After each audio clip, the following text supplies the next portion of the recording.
Bienvenue sur Trouver sa voie, la carte des talents. Nous sommes Alban Mas et Jean-Antoine Millet et nous avons créé la carte des talents qui est un outil inédit pour révéler sa flamme au travail ou celle de son équipe. Notre mission, c'est de permettre à 100 000 personnes de découvrir leur job idéal en entreprise, sans devoir tout plaquer ou se reconvertir.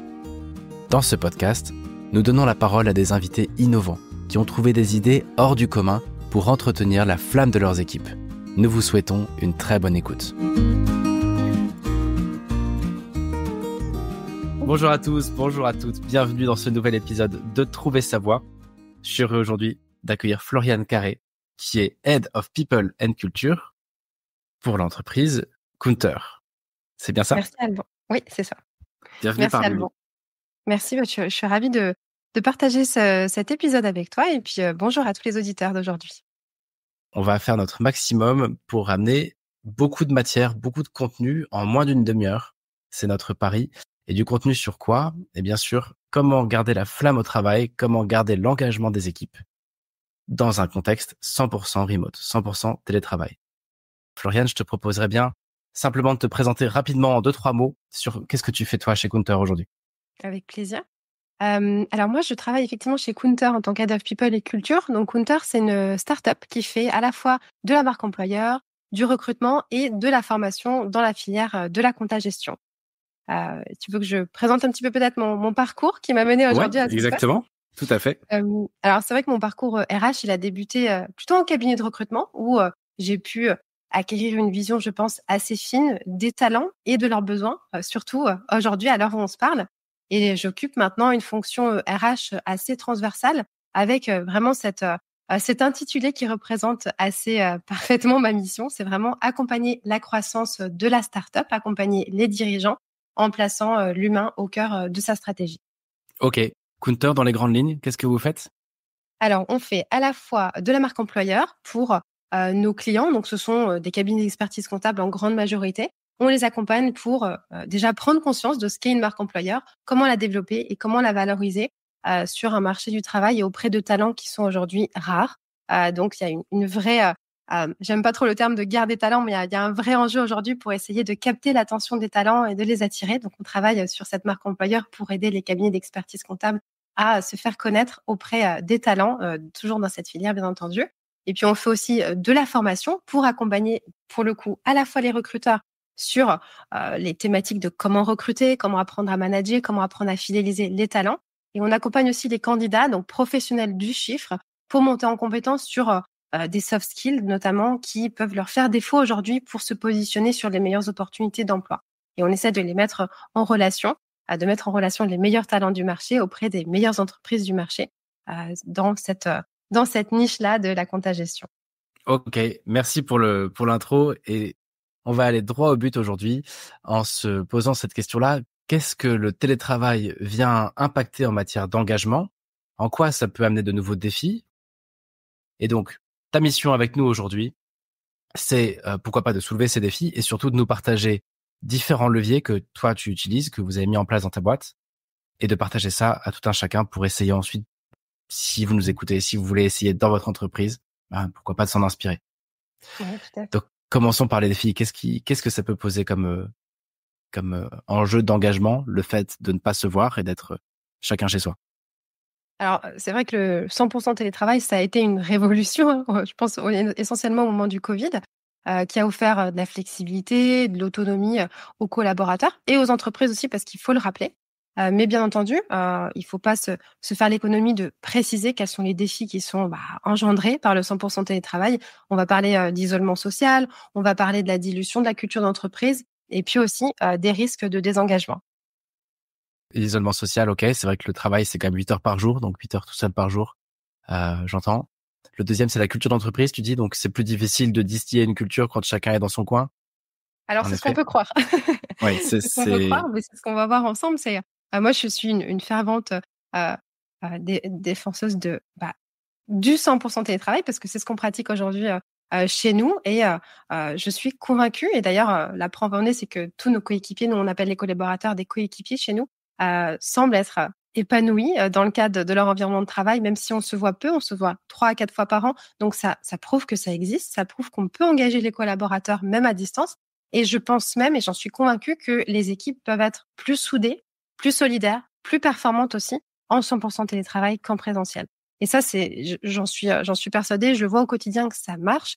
Après, bien entendu, il faut poser les bases pour que ça fonctionne.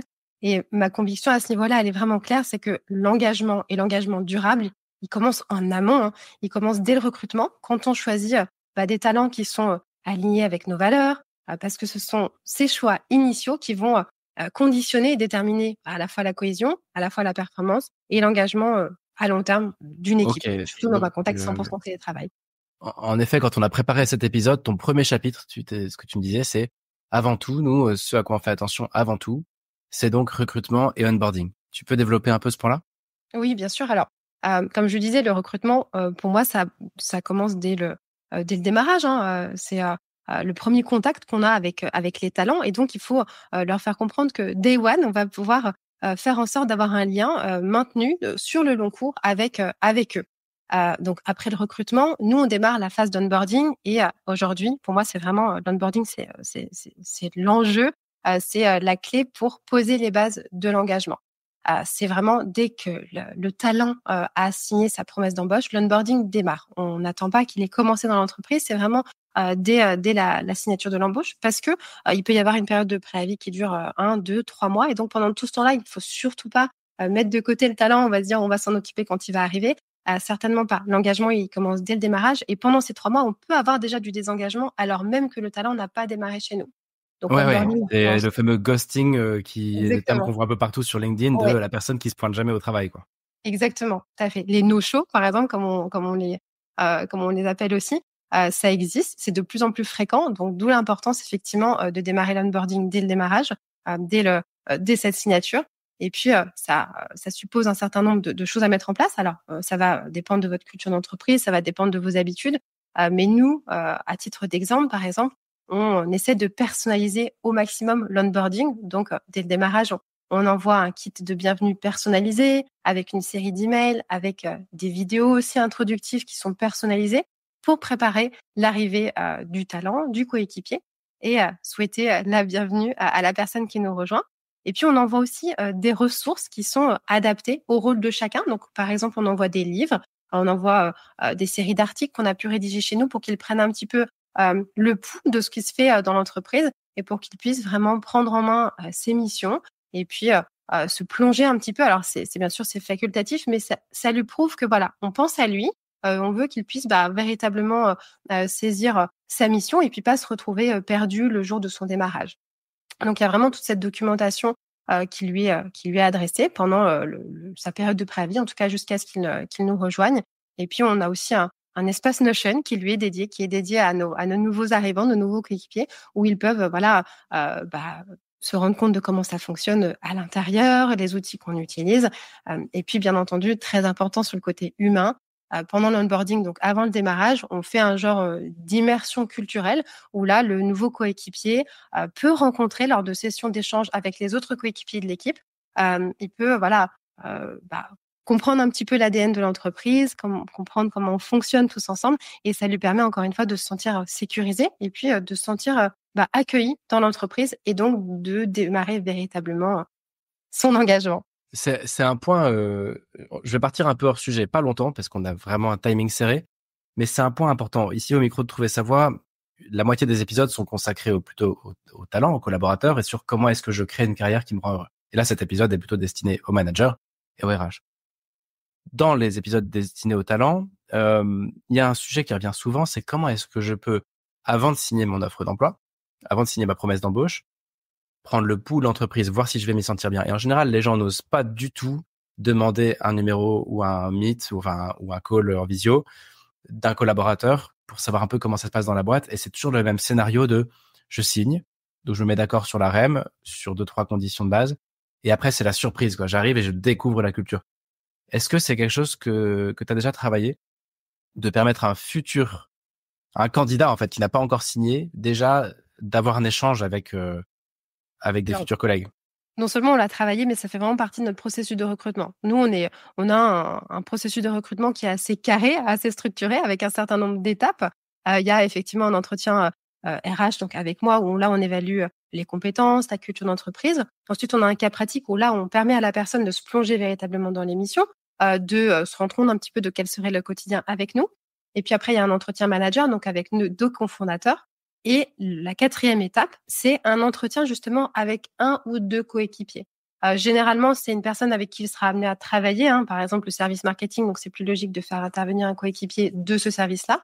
Mais l'idée, c'est vraiment, dès le démarrage du processus de recrutement, qu'il puisse prendre le pouls de ce qui se fait dans l'entreprise, comprendre un petit peu l'écosystème de l'entreprise, le fonctionnement, et puis aussi avoir un aperçu un peu plus informel, parce que sur la partie RH, sur la partie cas pratique, sur la partie manager, on reste quand même dans le cadre de l'entretien Bien sûr, d'embauche, même si tu nous, peux on pas être appelle complètement. voilà. Nous, on appelle ça plutôt des échanges pour vraiment mettre à l'aise le candidat et lui faire comprendre qu'on est dans une relation d'égal à égal. Donc, il n'y a pas de hiérarchie qui s'installe. Mais dans le cadre du 4e entretien, du 4e échange, là, c'est vraiment un échange qui est informel où il va pouvoir poser des questions de manière très, très libre pour qu'il puisse se faire une idée par lui-même de est-ce que nous sommes l'entreprise qui lui conviendra aujourd'hui, mais aussi demain. Super intéressant, parce que chaque entreprise a vraiment des atouts et des limites. Et au final, personne n'ose le faire alors que c'est juste tellement important, quoi. Mm. Ok, super. Alors, je vais être un peu gardien du temps. Est-ce que ça te va si on bascule sur le 2e levier que vous utilisez? Bien sûr.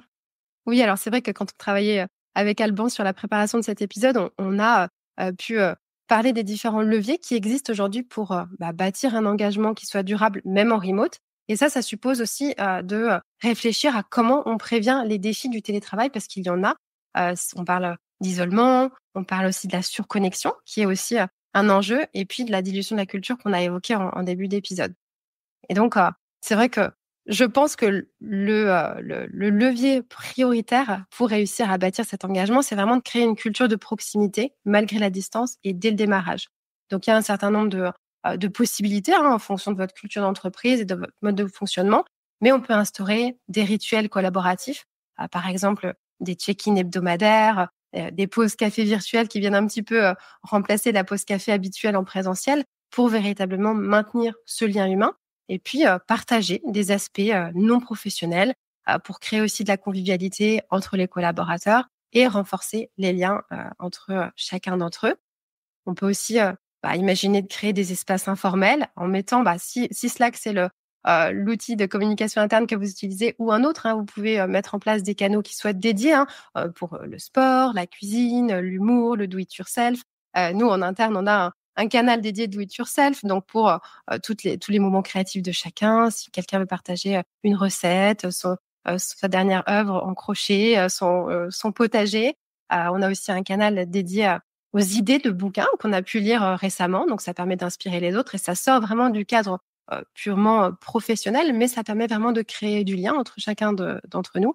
Et puis, ça permet aussi d'en apprendre plus sur les coéquipiers qui partagent notre quotidien professionnel.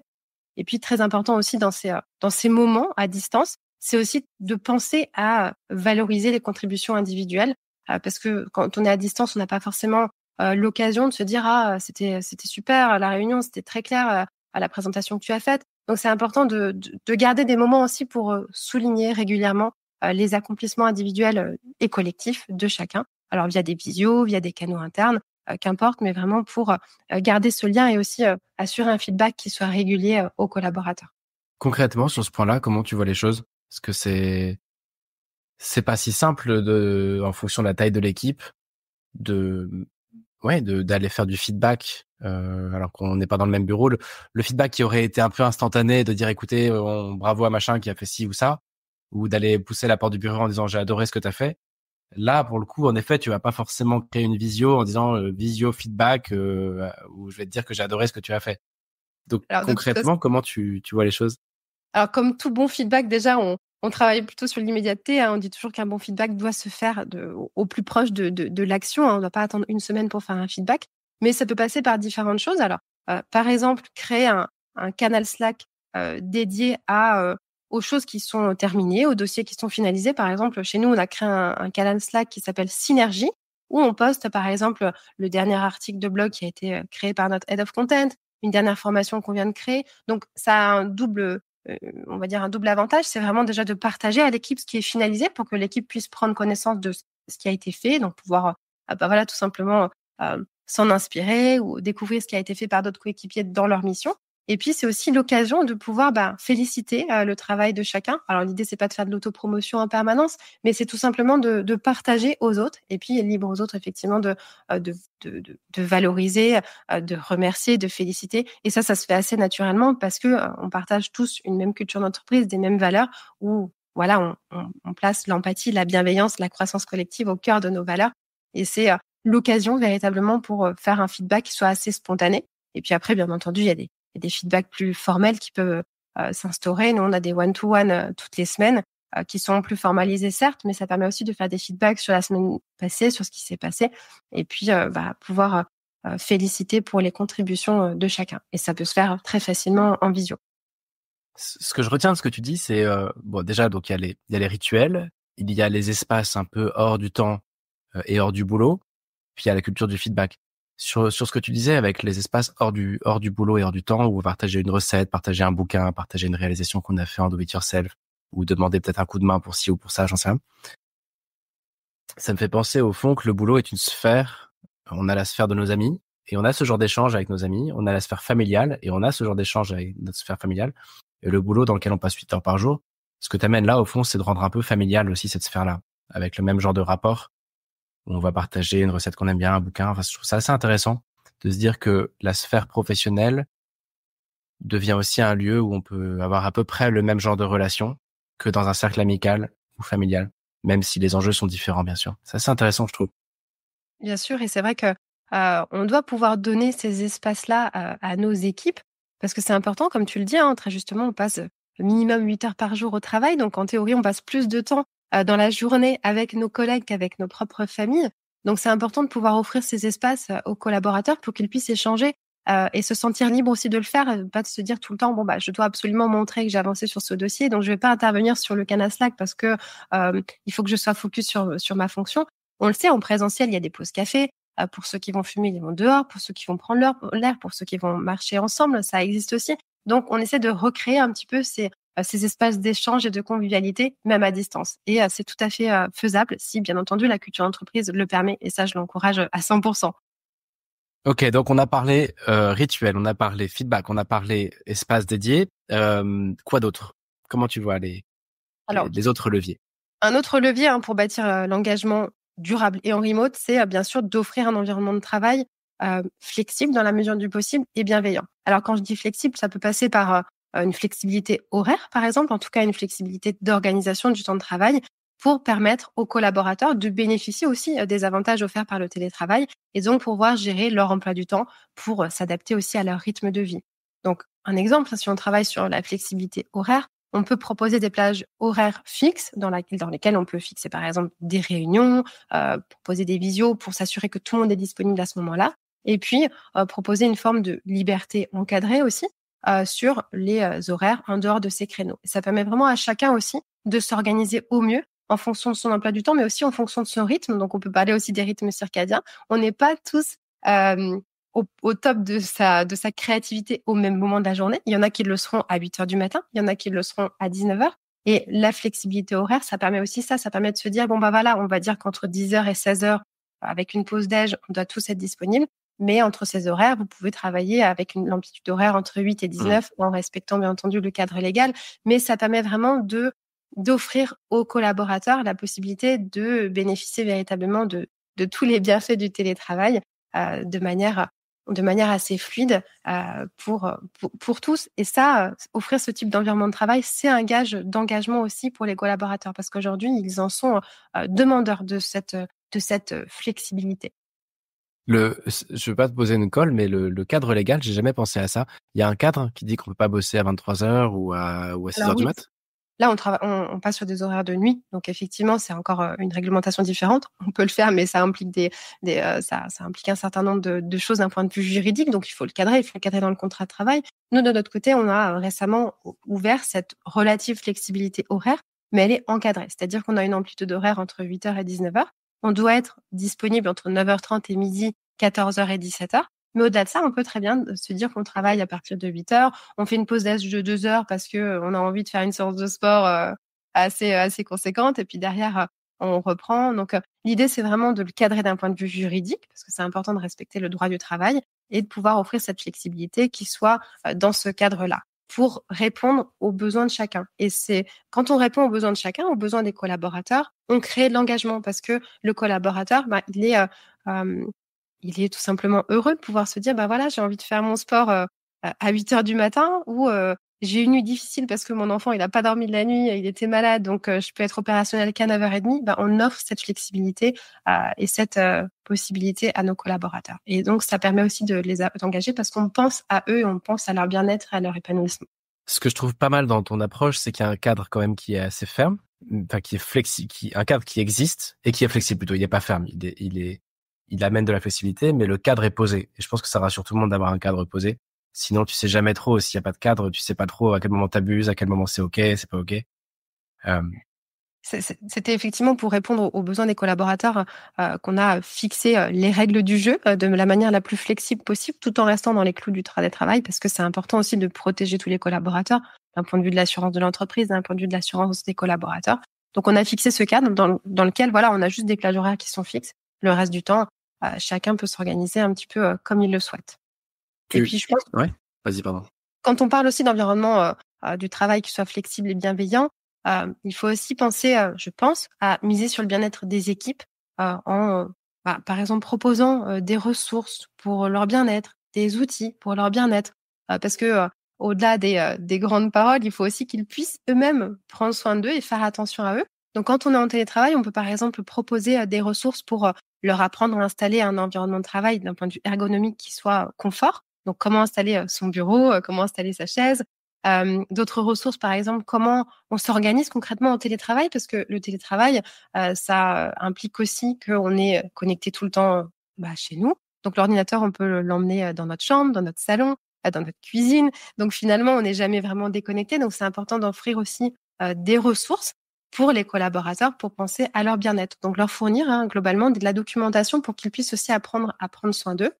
Et puis, on peut aller encore plus loin pour qu'ils prennent soin d'eux. Nous, on a récemment instauré une journée bien-être qui est offerte à chaque collaborateur chaque année, une journée pendant laquelle on leur demande simplement de prendre soin d'eux. Donc, on leur demande de pas prendre cette journée pour faire des courses, s'occuper d'un enfant malade. Mais l'idée, c'est simplement qu'ils prennent vraiment cette journée pour eux. Donc, ils jouent le jeu. On leur demande simplement de nous faire un petit récit, d'envoyer une petite photo sympa pour qu'ils aient pris soin d'eux, qu'ils fassent une séance, une séance de massage, une journée dans un spa ou dans un resto, qu'importe, mais qu'ils puissent, avoir cette journée qui leur est véritablement dédiée. T'as des retours de gens qui disent, moi j'ai passé la journée sur mon canapé, c'était très bien comme ça. Bah oui, tout à fait. On a eu quelqu'un qui est allé juste au restaurant avec son conjoint, parce que ça faisait un petit moment qu'ils n'avaient pas eu le temps. On a eu un retour sur une journée massage. Donc, l'idée, c'est que en fait, le collaborateur puisse vraiment penser à lui dans cette journée. Et c'est sûr que c'est important pour l'équilibre personnel, pour l'équilibre aussi professionnel et surtout pour la santé mentale. Est-ce que je pense un peu en parallèle de tout ce que tu dis au fait qu'on est tous différents et donc ce qui va parler à certaines personnes va moins parler à d'autres. Tout comme il y a des gens qui vont fumer et qui vont aimer prendre leur pause clope, d'autres qui vont préférer faire autre chose. Et du coup, ma question, c'est le fait qu'il y ait un cadre bienveillant, mais qui soit cadré avec des rituels, avec une journée bien-être, etc. Est-ce que tu as déjà vécu la situation d'avoir quelqu'un qui fit avec la culture de la boîte, mais qui rentre pas complètement dans ce cadre-là, tu vois, et qui a pas forcément envie de raconter son dernier bouquin sur Slack. Un peu comme des gens qui a pas envie d'aller en séminaire. C'est cool le séminaire, mais t'as une personne sur deux qui veut pas y aller et qui, du coup, il va un peu avec des pieds de plomb, alors que pourtant, c'est vraiment un cadeau, c'est vraiment censé être cool, mais ça plaît pas à tout le monde. Comment tu gères, tu vois, sans que ça devienne un diktat, en gros, de bien-être, quoi? Bien sûr. Alors, c'est vrai que je n'ai jamais eu le cas. Par contre, j'ai quand même une petite idée pour apprendre à gérer les personnalités de chacun, les tempéraments de chacun, parce qu'il peut y avoir aussi des introvertis qu'on trouvera pas forcément d'ailleurs à la machine à café quand on est en présentiel. C'est des personnes qui vont être focus sur leur ordinateur toute la journée, qui vont prendre leur pause déj seuls à l'extérieur parce qu'ils ont besoin de solitude, ils ont besoin de se recentrer, de s'aérer, de passer un moment dans la nature et d'être vraiment dans leur bulle, on va dire. et c'est OK, en fait. Et ça, c'est quelque chose qui est tout à fait acceptable. Moi, je l'ai jamais vécu parce qu'aujourd'hui, on est dans un environnement où même si on est tous très différents, on a cette même envie, cette même volonté de participer sur les canaux. Mais après, on a aussi des temps qui sont forts pour chacun d'entre nous, où parfois on est très focus sur un sujet, sur un dossier.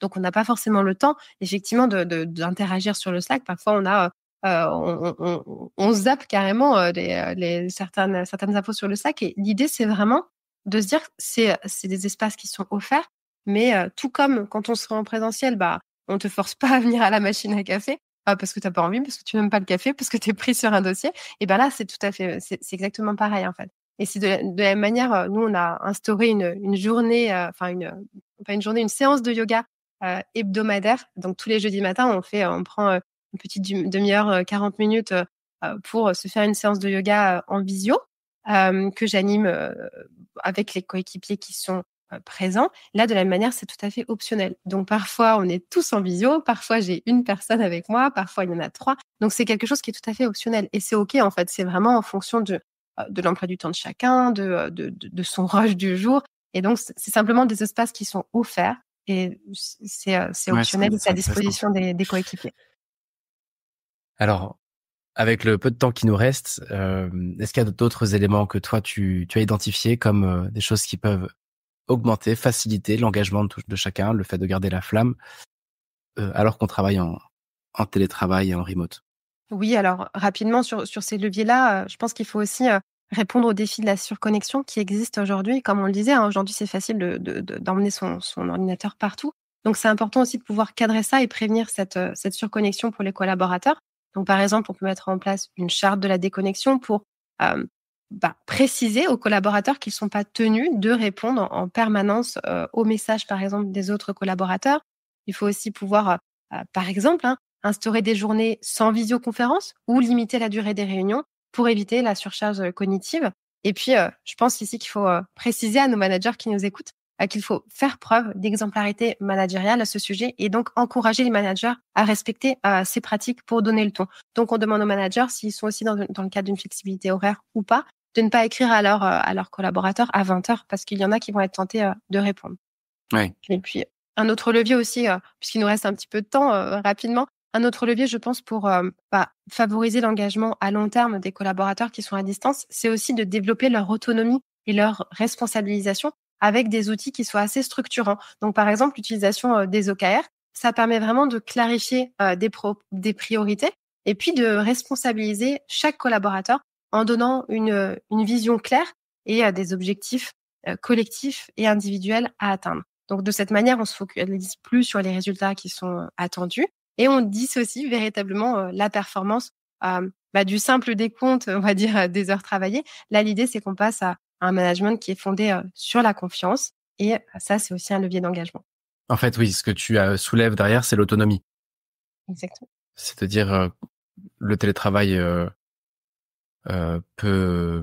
Enfin, remarque, tu me diras, il n'y a aucun rapport pour le coup avec le télétravail, mais l'autonomie est un gros levier d'engagement. Et les OKR permettent d'avoir du résultat sans forcément faire correspondre le travail avec du temps, mais plutôt avec l'atteinte d'objectifs, quoi. En, Exactement. en 30 secondes, tu peux nous expliquer comment vous organisez ces OKR? Déjà, je ne Alors, sais pas si tout le monde est familier du terme. Tu vois, moi, j'ai découvert ça il y a un an. Alors les OKR, ça veut dire Objectives and Key Results. Donc c'est une méthode qui a été instaurée, je crois, hein, par des startups américaines et donc qui permet en fait de fixer des grands objectifs. Alors on se fixe un objectif et puis on se fixe aussi une périodicité dans laquelle il faut atteindre ces objectifs et puis un certain nombre de résultats qui sont associés à ces objectifs pour avoir vraiment une vision claire, un cap, hein, pour chaque collaborateur dans sa mission pour une période donnée. Donc généralement, les OKR, on les met en place pour des trimestres, hein. Après, ça peut être des périodes plus courtes quand on a un enjeu, un projet qui arrive, un dossier en particulier. Mais généralement, ça se situe sur un trimestre où on fixe voilà, un ou plusieurs objectifs avec des key results à atteindre en fonction de ces objectifs. Et ça donne vraiment cette idée de cap en fait aux collaborateurs et notamment pour des collaborateurs qui sont à distance. On les oriente et puis eux, ils ont l'autonomie nécessaire. Ils sont responsabilisés pour atteindre ces objectifs en toute autonomie. Merci Floriane. je te suis reconnaissant d'avoir été exhaustif dans les idées et dans les descriptions des idées. J'ai à cœur que ce podcast soit pratico-pratique. Tu le sais, ce que je te disais un peu en off, j'aime bien amener du concret. Essayer d'éviter au maximum tout ce qui va se rapprocher du bullshit. Et je te remercie d'avoir amené beaucoup de concret aujourd'hui.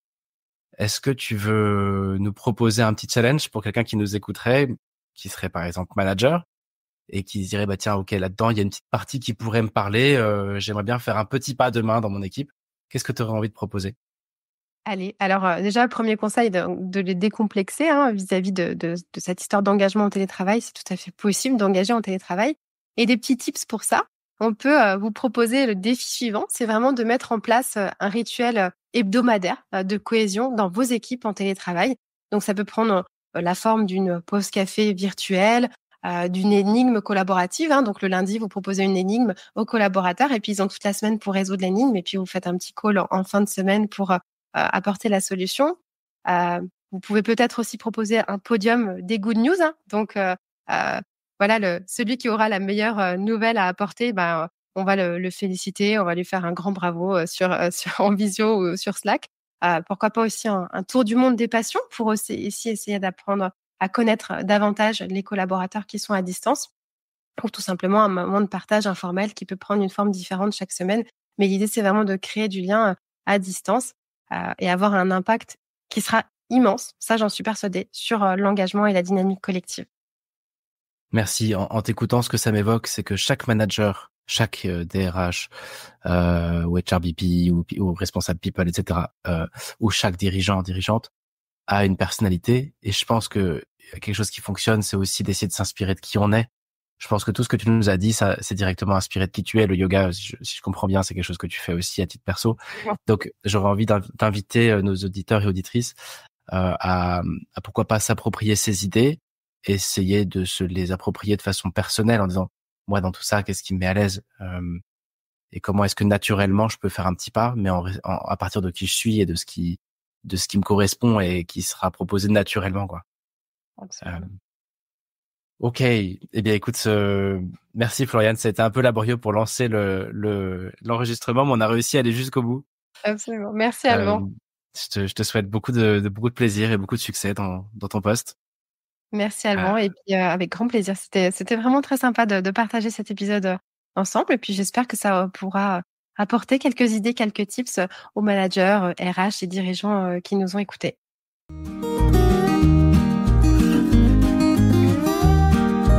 Merci d'avoir écouté cet épisode. S'il vous a plu, vous pouvez le partager ou nous laisser un commentaire. Votre soutien compte beaucoup. Et si vous êtes manager, nous vous offrons de tester votre carte des talents, gratuitement. N'hésitez pas à nous contacter. À bientôt!